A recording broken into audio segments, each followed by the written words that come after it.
Wa yustahabbu inda dzabhi khamsatu asya' at-tasmiyatu was-salatu 'ala an-nabiy sallallahu alaihi wasallam wastiqbalul qiblati wat takbir wad du'a'u bil qabul. Selanjutnya di pembahasan tentang udhiyah atau kurban. Nah, dalam kitab fikih itu ngarannya babul udhiyah.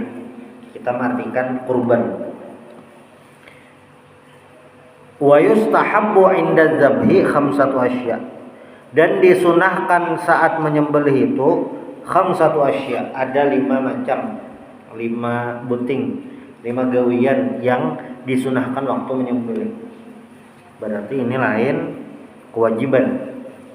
Karena kewajiban menyembelih itu baik menyembelih kurban, menyembelih biasa sama. Kerongkongan lawan tenggorokan itu putus. Jalur makanan dan jalur pernapasan itu putus. Nah itu. Selain itu berarti hukumnya sunnah. Nah ini yang akan dibahas. Yang pertama at-tasmiyah. Tasmiyah. Apa gerang tasmiyah itu? Nah, tasmiyah itu kalau yang di teks ini artinya adalah membaca bismillah. Walaupun di wadah kita tasmiyah itu gasan memberi ngaran, karena memang tasmiyah ini dari akar kata, dari fiilnya, kata kerjanya sama yusammi tasmiyah. Nah itu dasar sama usammi itu memang artinya memberi nama. Ismun nama, sama yusammi memberi nama, yusamma dinamakan. Itu biasanya tasmiyah itu secara tadi nama. Tapi kalau di sini membaca bismillah sunnah. Cuma sampai bismillah aja. Bismillah, nah itu sunnah. Lalu yang kedua, wassalatu 'alan nabi sallallahu alaihi wasallam. Bersalawat kepada Nabi Muhammad sallallahu alaihi wasallam. Secara umum bersalawat ini disunahkan kapanpun, dimanapun salawat. Nah, tapi ada salawat yang wajib kita baca. Kapan itu? Saat sholat, tepatnya pas duduk terakhir. Nah, jadi bila orang itu sholat pasti ada membaca selawat. Itu pasti dah. Minimal benar waktu sembahyang. Minimal tuh. Nah hari ini jadi belum baca selawat. Bila orangnya sembahyang ya pasti membaca selawat karena itu rukun. Membaca selawat di tahiyat akhir hukumnya rukun. Bila kada membaca selawat kada sah duduk tahiyat akhirnya. Bapak nggak belajar diulangi itu benar ya. Itu selawat. Nah, apakah di semua ibadah ini perlu selawat? Ya kada juga. Ada juga. Puasa kada perlu selawat. Haji ya juga kada lain selawat. Haji itu bahkan ibadahnya itu mengandalkan fisik. Kadada yang bacaan. Amunnya manasik tuh ujungnya buku apa haji lah. Nah, sebujurannya bebas aja. Bebas aja sebujurannya. Yang dibaca tuh apakah sebujurannya itu. Nah, kenapa aja diaturakan itu? Nah, macam-macam tuh ada anunya, sumbernya. Cuma yang jelas rukun haji itu memang fisik. Zakat itu adalah selawat kada bagian. Nah, tapi kalau di udhiyah ini selawat hukumnya sunnah dibaca berarti.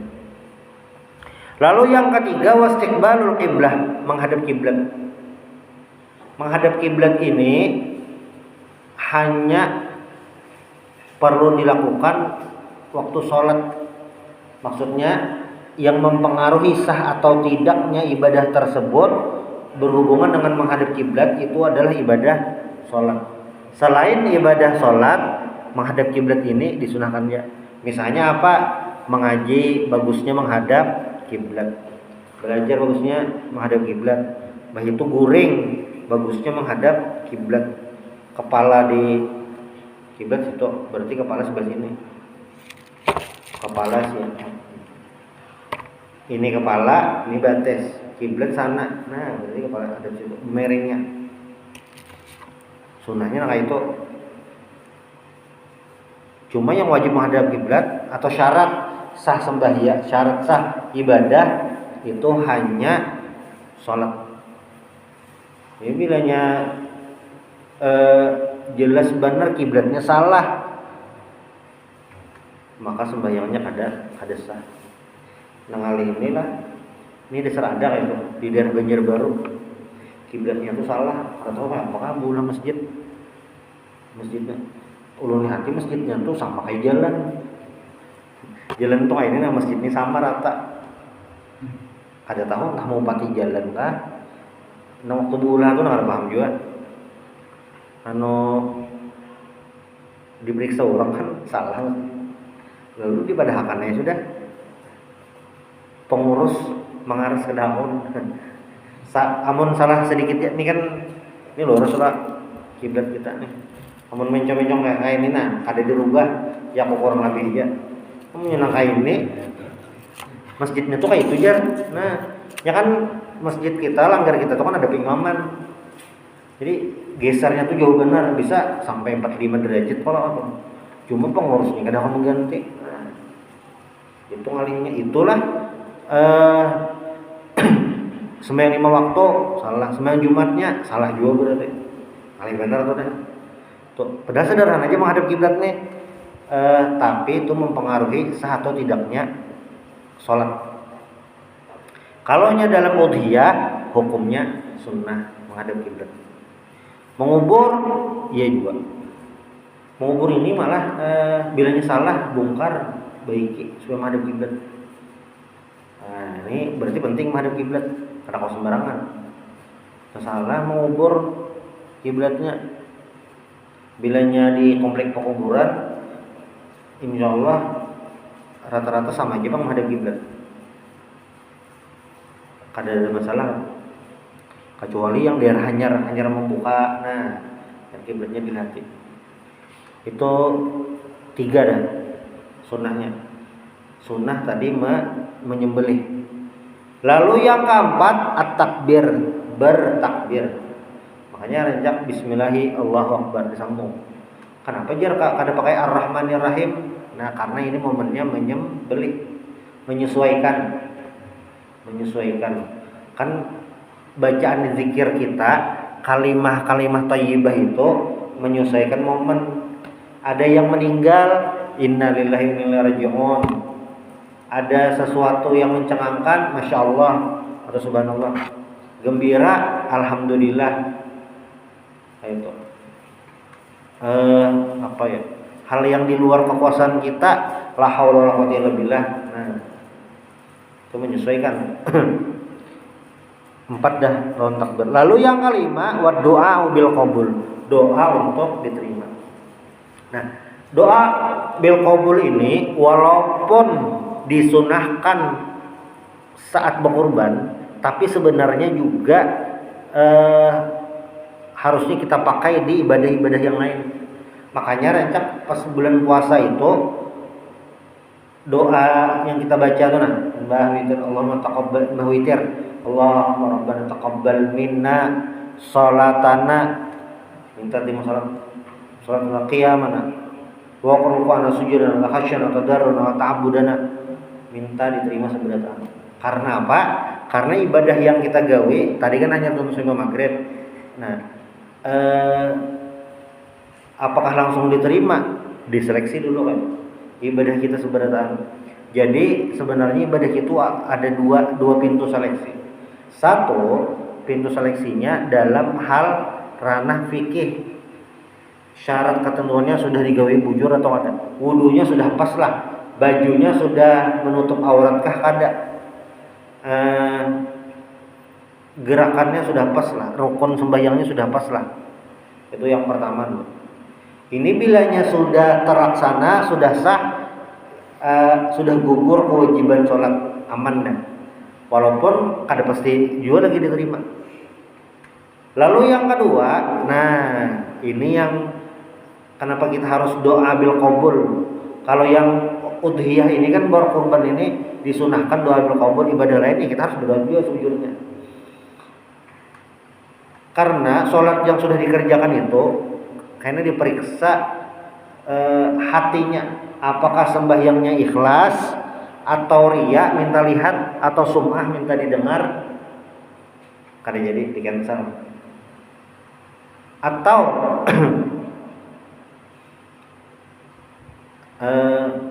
sembahyangnya aman aja, kada ikhlas saja juga, ikhlas aja itu, kada riya juga, tapi makanannya, bajunya dari yang haram, kada jadi juga. Jadi ngalih lah itu syarat yang bil qabulnya tadi. Ya banyak tahapannya sejujurnya, tapi yang penting syarat dan rukun itu sudah digawe, itu sudah menggugurkan kewajiban. Kada yang dibalik, ya uyu sembahyang kada terima, awam juga diterima, kada itu. Karena minimal yang dikerjakan hamba itu adalah sudah tunai mengerjakan, penting itu. Masalah diterima atau kada, berdoa, nah terserah Allah lagi. Itu doa bil qabul. Nah, khusus untuk yang ibadah kurban ini, Nabi Muhammad SAW ini diriwayatkan oleh Imam Muslim. Annahu sallallahu alaihi wasallam dhaha bikabshin. Nabi menyembelih bikabshin, satu ekor kambing. Wa qala inda dzabhihi, dan Nabi berkata waktu menyembelihnya, nah bismillah, dengan nama Allah tuh, Allahumma taqabbal min Muhammadin, ya Allah terimalah daripada kurban Muhammad, Yasin seorang itu, wa ali Muhammadin, keluarga Nabi Muhammad, wa min ummati Muhammadin, dan umat Nabi Muhammad. Kenapa doanya kayak ini? Karena kurban ini adalah ibadah sunnah kifayah. Apa itu sunnah kifayah? Kalau fardu kifayah itu kan satu saja mengerjakan, yang lain sudah gugur kewajiban, kada berdosa lagi. Namun ada satu orang atau segelintir orang sudah mengerjakan. Sunnah kifayah samakah? Ada kemiripan. Ketika ada satu orang sudah mengerjakan dalam keluarga, maka kesunahan ini sudah gugur untuk anggota keluarga yang lain. Nah, tuh jadi ibadah kurban ini ibadah yang kawa mengcover sekeluargaan. Kayak itu.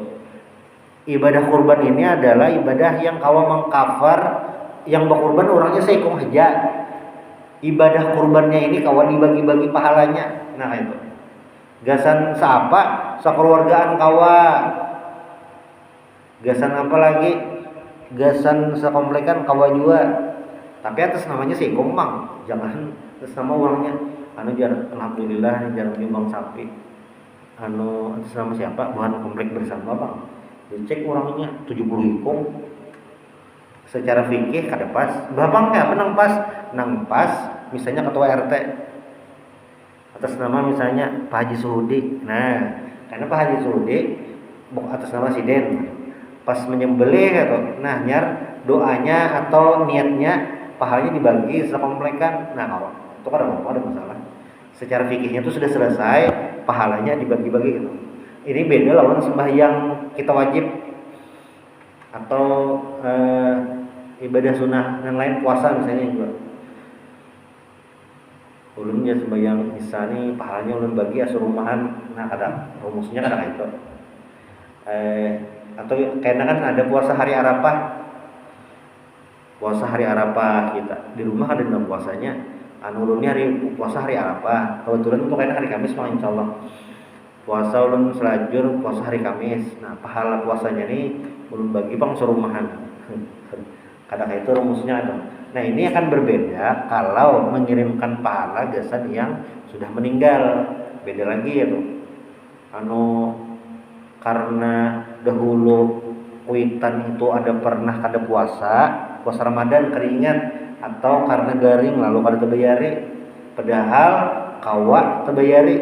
Jadi sidin belum puasa garing lalu kada puasa sehari misalnya imba tuntung bulan puasa sehat itu cuma kada membayari sekalinya 3 bulan kemudian meninggal sidinnya tanpa sempat membayari puasa tadi padahal selama 3 bulan itu sehat aja kawa membayari hutang nih berarti.